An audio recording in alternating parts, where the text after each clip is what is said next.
పరమందు సింహాసనాసీనుడైన దేవాది దేవునికి నా హృదయపూర్వక వందనములు, స్తుతులు, స్తోత్రములు సమర్పించుకుంటున్నాను. అందరికీ శుభోదయం. ఈ దినాన మహోన్నతుడైన దేవాది దేవుడు నీ కొరకు సిద్ధపరిచిన వాక్కు, దివారాత్రము దాన్ని ధ్యానించిన ఎడల నీ మార్గమును వర్ధిల్ల చేసుకొని చక్కగా ప్రవర్తించదవు. దేవుని నామమునకు మహిమ కలుగునుగాక. ఈ మాటలు యెహోషువ గ్రంథము 1వ అధ్యాయము 8వ వచనములో వ్రాయబడి ఉన్నవండి. ప్రియమైన నేస్తమా, నీ దేవుడు నీ కొరకు సిద్ధపరిచిన వాక్కును బహుశ్రద్ధగా విని వాక్యానుసారముగా జీవించుటకు ప్రయత్నము చెయ్యి.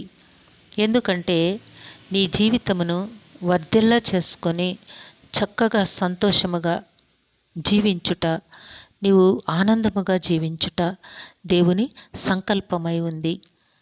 గనుక ఈ కాంటెక్స్ట్లో చూచినట్లయితే మోషే మృతి పొందిన తరువాత మోషే సేవకుడైన యెహోషువను దేవాది దేవుడు తన ప్రజలను ఐగుప్తు దాస్యము నుంచి విడిపించి పాలు తేనెలు ప్రవహించు కనాను దేశంలోనికి నడిపించుట ఆయన సంకల్పమై ఉన్నది. గనుక ఆ మార్గ మధ్యమందు వారిని నడిపించుటకు యెహోషువను దేవాది దేవుడు సిద్ధపరిచి తన కృపచేత తన చిత్తమును తన సంకల్పమును నెరవేర్చి ఉన్నారు.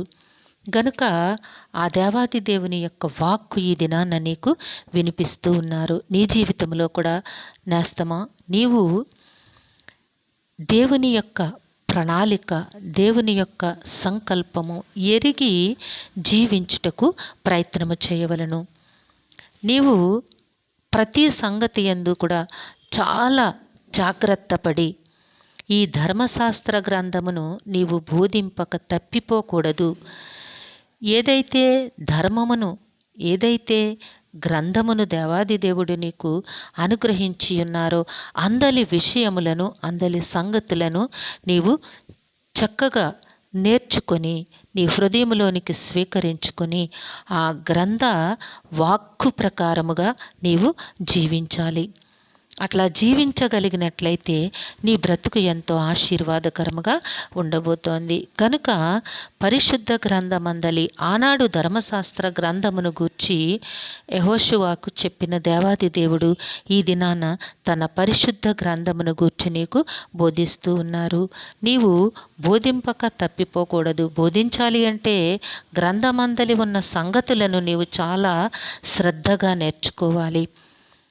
అక్కడ దేవుని సంకల్పమును, దేవుని చిత్తమును గ్రహించే ఆ ఉన్నతమైన భక్తి జీవితములోనికి, దేవునితో చక్కని సాంగత్యమును ఏర్పాటు చేసుకోవడానికి నీవు దేవునితో చక్కని బాంధవ్యాన్ని ఏర్పాటు చేసుకోవాలి.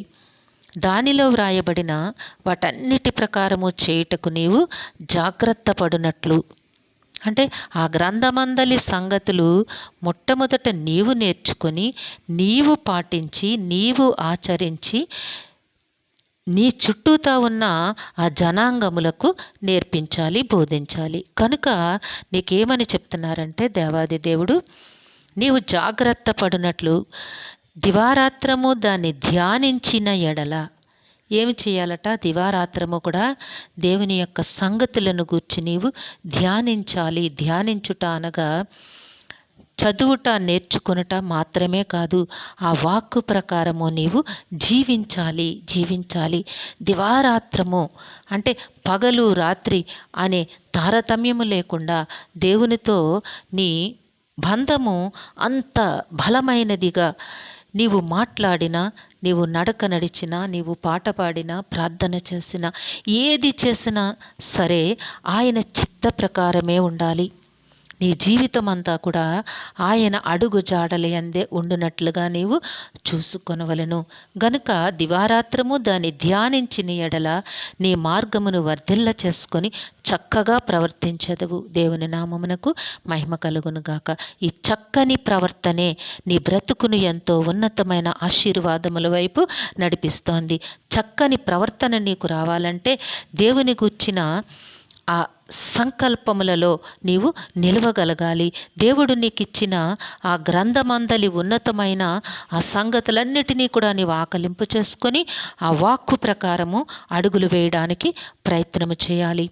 అట్లా నీవు జీవించాలి. జీవించి దేవుడు నీ కొరకు సిద్ధపరిచిన ప్రతి ఆశీర్వాదమును నీవు పొందుకోవాలి. ఎందుకంటే నీ మార్గమును వర్ధిల్ల చేసుకొని చక్కగా ప్రవర్తించదువు. దేవుడు తప్పకుండా నీకు ఇట్టి ఉన్నతమైన ఆశీర్వాదమును అనుగ్రహిస్తారు. అట్టి అనుగ్రహము కొరకు దేవుని సన్నిధిలో దేవునితో నీవు కలిసి అడుగులు వేసి నీ జీవితమును ఫలభరితముగా చేసుకొని ఆశీర్వదింపబడదువుగాక. ప్రార్థన చేసుకుందాము. సింహాసనాసనుడైన దేవా, మీ ఘనమైన నామమును కొందరములు తండ్రి. మీ బిడ్డకు మీరు ఇచ్చిన వాక్కును బట్టి స్తుతులు సమర్పించుకుంటున్నాం రాజా. మీ బిడ్డ జీవితంలో నైనా మీ ఉన్నతమైన సంకల్పముల యందు నిలువబడి దివారాత్రము మీరిచ్చిన గ్రంథమును ధ్యానిస్తూ ఆ గ్రంథ ప్రకారము జీవిస్తూ నాయనా మీ మార్గముల యందు వర్ధిల్లునట్లుగా దీవించమని మీ కాళ్ళు పట్టి వేడుకొనుచున్నాము. ఈ దినము పుట్టినరోజు, వివాహదిన మహోత్సవములు జరుపుకొంచున్న మా ప్రియులందరికీ మీ ఆశీస్సులు, దీర్ఘాయుష్ను అనుగ్రహించండి తండ్రి. మా ప్రియులందరి కుటుంబాల్లో మీ శాంతి, సమాధానము, నెమ్మదిని అనుగ్రహించండి నాయన. అందరికీ నీ కావలసిన ఆయురారోగ్యమును, సంపూర్ణమైన రక్షణను, దీర్ఘాయుష్ను ప్రసాదించమని మీ కాళ్ళు పట్టి వేడుకుంటున్నాము. మా ప్రియుల కుటుంబాల్లో బిడ్డలకి సకాలంలో చక్కని వివాహములు ప్రసాదించండి తండ్రి. ఆయన వారి చదువులకు తగిన ఉన్నతమైన ఉద్యోగములు ప్రసాదించమని ప్రాధేయపడుచున్నాము. గర్భఫలాల కొరకు ఎదురు చూస్తున్న బిడ్డలకి సకాలంలో చక్కని గర్భఫలములు అనుగ్రహించమని ప్రాధేయపడుచున్నాము. నాయన నివసించుటకు గృహములకు ఇబ్బంది పడుతున్న బిడ్డలకి నాయన మీరే నివాస స్థలమును నాయన చక్కని నాయన గృహములను ప్రసాదించమని మీ కాళ్ళు పట్టి వేడుకుంటున్నాం తండ్రి. మా ప్రియులందరినీ మీ కృపాహస్తాలకు అప్పగించుకుంటూ ఈ ప్రార్థన మా రక్షకుడును మీ ప్రియకుమారుడైన యేసుక్రీస్తు వారి అతి శ్రేష్టమైన నామమున అడిగి వేడుకొనుచున్నాము తండ్రి. ఆమెన్. జీవాధిపతి అయిన దేవుడు మీ జీవితంలో ఉన్నతమైన ఆశీర్వాదములు అనుగ్రహించి మిమ్మును ఆయన నామ మహిమ కొరకు జీవింపచేయునుగాక. Amen, amen, amen.